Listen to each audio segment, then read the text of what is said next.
ಗೈ ಸುತ್ತೂರಿಗೆ ಬಂದಿದ್ದೆ. ಬಂದಾಗ ನಾನು ನನ್ನ ಫ್ರೆಂಡ್ ಬಂದಿದ್ವಿ. ಅಲ್ಲಿ ನೋಡಿ MBA ಮುಗಿಸಿ 2 ತಿಂಗಳಾಯಿತು, ಏನು ಕೆಲಸ ಸಿಕ್ಕಿಲ್ಲ ಅಂತ ನಮ್ಮ ಸ್ಫೂರ್ತಿ ಅವರು ಪಾಪ್ಕಾರ್ನು ಮತ್ತು ಪೊಟೆಟೊ ಟ್ವಿಸ್ಟರ್ ಮಾರ್ತಾ ನಿಂತಿದ್ದಾರೆ. ಎಂಥ ಪರಿಸ್ಥಿತಿ ಬಂತು. ಅದಕ್ಕೆ ಒಂದು ವಿಷಯ ಹೇಳೋದು, ಯಾವುದೇ ಕಾರಣಕ್ಕೂ MBA ಮಾಡಬೇಡಿ. ಇರೋ 1 ಡಿಗ್ರಿಲೇ ಬದುಕಿ. ಡಬಲ್ ಡಿಗ್ರಿ ಮಾಡಿದ್ರೆ ನೀವು ಅಷ್ಟೇ ಪಾಪ್ಕಾರ್ನ್ ಪೊಟೆಟೊ ಟ್ವಿಸ್ಟರ್ ಅಂತ ಸೇಲ್ ಮಾಡಬೇಕಾಗತ್ತೆ. ನಮ್ಮ ಸ್ಫೂರ್ತಿಗೆ ಬಂದಿದ್ದ ಪರಿಸ್ಥಿತಿ ನಿಮಗೂ ಬರುತ್ತೆ ನೋಡಿ ಗೈಸ್. ನಮ್ಮ ಸ್ಫೂರ್ತಿ ಅವರು ಮಾರೋದು ಬಿಟ್ಬಿಟ್ಟು ಅಂಗಡೀಲಿ ಬಿಟ್ಬಿಟ್ಟು ಹೋದ್ರೆ ಮಾಲೀಕರು, ಇವಳು ಅಲ್ಲಿ ಪಾಪ್ಕಾರ್ನ್ ಕತ್ಕೊಬಂದು ಅವಳೇ ತಿಂತವಳೆ. ಅಲ್ಲಮ್ಮ, ಜನಕ್ಕೆ ಮಾರು ಅಂದರೆ ಅವಳೇ ತಿಂದು ಮುಗಿಸ್ತವಳೆ ನೋಡಿ.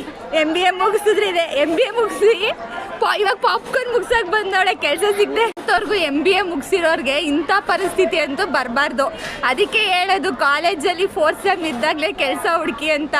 ಫ್ರೆಂಡ್ಸ್, ಇದನ್ನು ನನ್ನ ಸೀರಿಯಸ್ ಅಡ್ವೈಸ್ ತೊಗೊಂಡು 4th ಸೆಮ್ಮಲ್ಲಿ ಇದ್ದಾಗೆ ಕೆಲಸ ಹುಡುಕಿ. ಇಲ್ಲಾಂದರೆ ಈ ಬಿಸಿಲಲ್ಲಿ ಕಸ್ಟಮರ್ ಇಲ್ಲದೆ ಪಾಪ್ಕಾರ್ನು ಪೊಟೆಟೊ ಟ್ವಿಸ್ಟರ್ ಮಾಡೋ ಪರಿಸ್ಥಿತಿ ಬರುತ್ತೆ.